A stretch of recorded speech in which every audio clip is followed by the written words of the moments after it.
This is take two because my phone just decided to turn off the recording. So this is take two. Welcome back with video. Well, might be a video. I don't know yet because I don't know. I was trying to figure out what to record. I couldn't figure out what. So, well, I kind of figured out a few things. I can talk about Christian life and how difficult it actually can be. Life, music, I don't know. I can talk of one of those things. Or sorry, two of those things. Maybe not music, because it doesn't really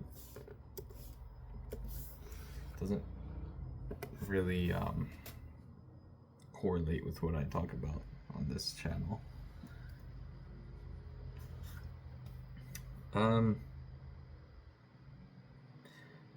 Sure, you know what, let's talk about Christian life. It's hard. Like, it is. Oh man. I know, like, newer Christians, I would say, it's a cool experience. It's something completely new. I always grew up in, like, a Christian household, so I grew up with it, so I never really was, like, a new Christian. But for somebody who's, like, newer and, like, has gone with their life and, along there stumbled across Christianity, I would say it's a little bit different. But I think this would apply to, like, basically every Christian that's been faithful for a while and have stayed in God's path for a while. You tend to find out that it's, like, really difficult. Now I know, like, it might seem like I'm contradicting the Bible, because it does say that, Christian's burden is light, and the yoke is, I think, easy. I think it's what it's called. It's still pretty difficult, though. Because you always strive to, like, do good. Whether that's influenced by Jesus, Christianity, or, like, I guess, like, your own morals and values. I'm usually more into, like, self-improvement, which is, like, kind of doing good because you're growing and, like, doing good for yourself, which then, does good for others. So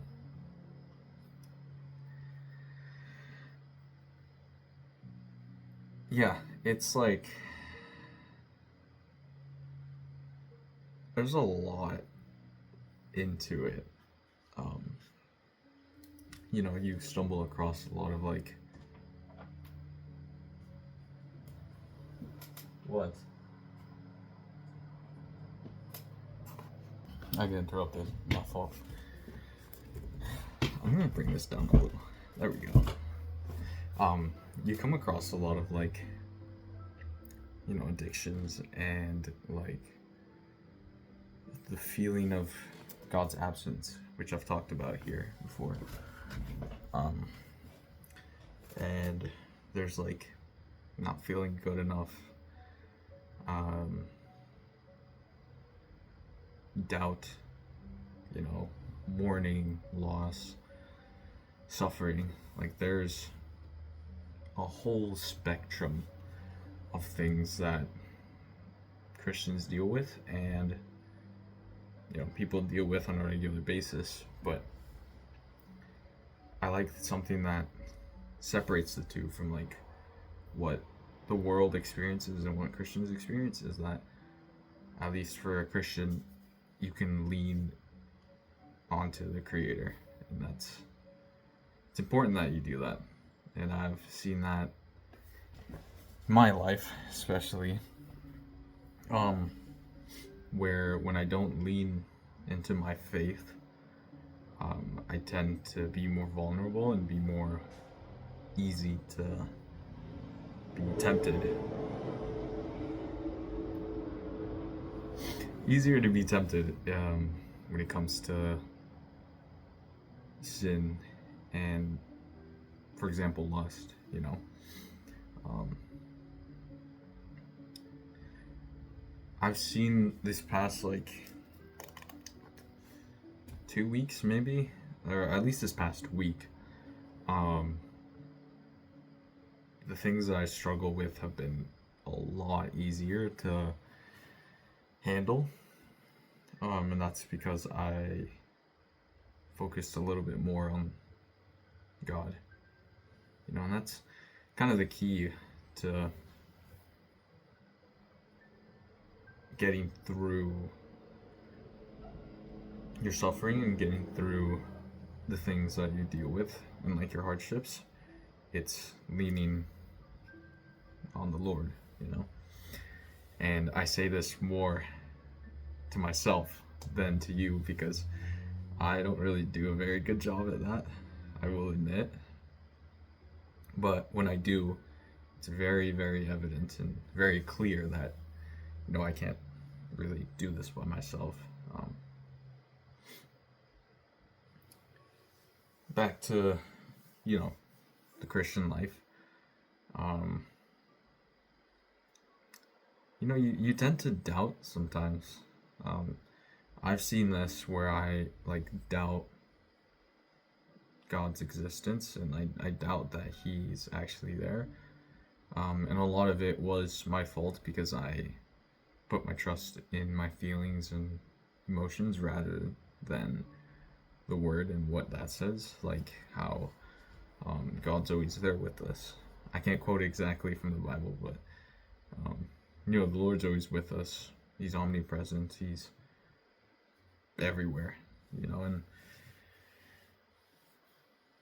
in certain circumstances like that, with doubt, or with anything, really, like when it comes down to doubt or to mourning, to hurt, to battles with your sin, to anything really. It's always important to always try your best to run back to God and prayer, and I would say reading your Bible mostly for like wisdom and for advice. Me personally, I read the Bible and I honestly, I don't really get like a ton out of it unless I'm like reading carefully and almost studying it, but not actually like going full study into it. Just when I'm like really paying attention and like I can take something out of it. But a lot of the time, you know, people say like reading your Bible is important and you know, read it whenever you can, and like they kind of go to the extreme where it's like read it like all day or something, you know. Maybe I'm just over exaggerating. You know, it's very pushed and very encouraged that you should read your word, which is true. I'm not saying that you shouldn't. It's just for me, I have done that and I haven't really seen like a big like whoa, like, you know, like mind-blowing thing. I've had that twice in my life, but I haven't had like, you know, big eye-opening experiences. But if you are to do that, I would heavily encourage to try and take at least one thing out of it, whether that's like a verse or a key um, point that you can take out, I would heavily encourage that, because then you can use that in your life, and it just helps you with knowledge, and later you can turn it into wisdom. There's two key differences between knowledge and wisdom, but that's for another day.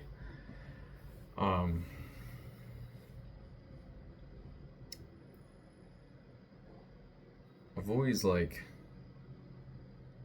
wondered, how would my life look like if I was actually, a good Christian.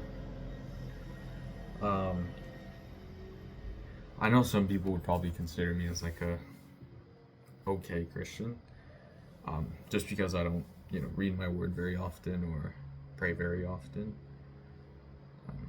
or I don't really do these extra kind of things that are required of me, but they're not really needed. I won't really name them, just so I don't get backlash or anything from them. But this is my honest opinion. So I've always wondered what would it look like if I was a so-called good Christian, and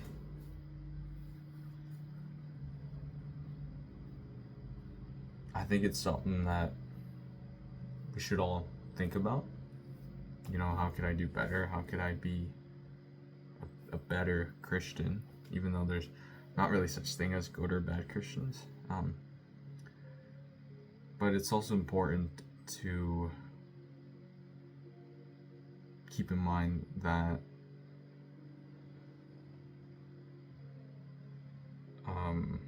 we shouldn't take the world's judgment seriously, whether that's from other Christians or not. There's advice, and we should absolutely take that from brothers and sisters. But when it comes to getting judged for doing X, Y, and Z and not doing X, Y, and Z,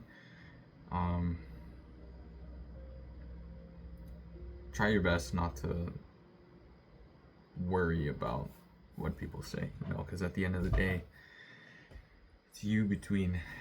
it's between you and the Lord, not you and your neighbor or something. It's very off track of what I was talking about. How does that tie in with Christian life and the difficulty of it? Well, you're gonna be judged a lot for literally anything. I could name anything and you're gonna be judged for it. Worship, people will judge you for worshiping the Lord. Even being a Christian, people will judge you. Even other Christians will judge you, and you will judge other people. It's inevitable. But when it comes down to you getting judged by people, it's all up here, not in the hat, but in the head. Words don't have a meaning unless you give it meaning. What I mean by that is, if you act upon an insult or a judgment on you, then it will impact you. Which is, you might be yeah, that's common sense. But when you learn to just take it as it is and really just remember in your head that their judgment doesn't matter, and that God's judgment is more important than theirs, then you start to get to a point where it's you just kind of take it as it is, and it doesn't affect you at all. And I would say I'm decent at this. There's a lot of people that rage baiting, but besides that, I'd say I'm okay at this. Now when it comes down to let's say your friend is okay, well, you should stop doing X, Y, and Z, and here's why, and you know, like, let me give you advice on it.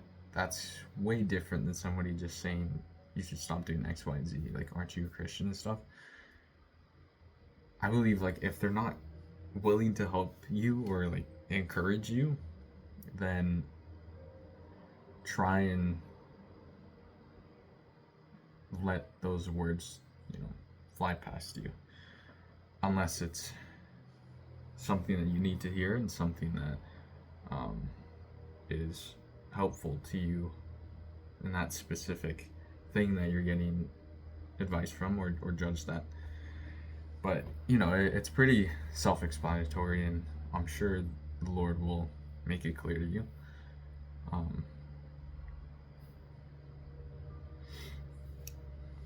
Life is, it's pretty hard, but you just gotta keep trying. That's really all I say in these things, You just gotta keep trying and keep going at it, keep chasing the Lord. No matter how small it may seem, a mustard seed is like this big. And yet if you have if you have faith like a mustard seed, you can move mountains. So don't take for granted the little steps that you're taking to become better and become closer to the Lord. It's my advice for you watching. I hope it helps. I hope I didn't ramble off too much. I have a lot to say, but I keep forgetting to write it down. And I also keep forgetting what I want to say. So forgive me, but I appreciate you watching. I hope you can take something out of this. It's always my goal to at least help one person out there. And if I can help one person, that's better than zero, Yeah. Catch you guys in the next video. I'll try and post a vlog soon on my other channel. And if I don't, I apologize, but I haven't had the time to go out or anything. And when I do go out, I don't want to record it because it's a little awkward, but I'll try and get something, hopefully, maybe not anytime soon, but in the next month or so. We'll see. But I hope you have a wonderful day and that you can overcome the challenges that are being thrown at you. Till the next video.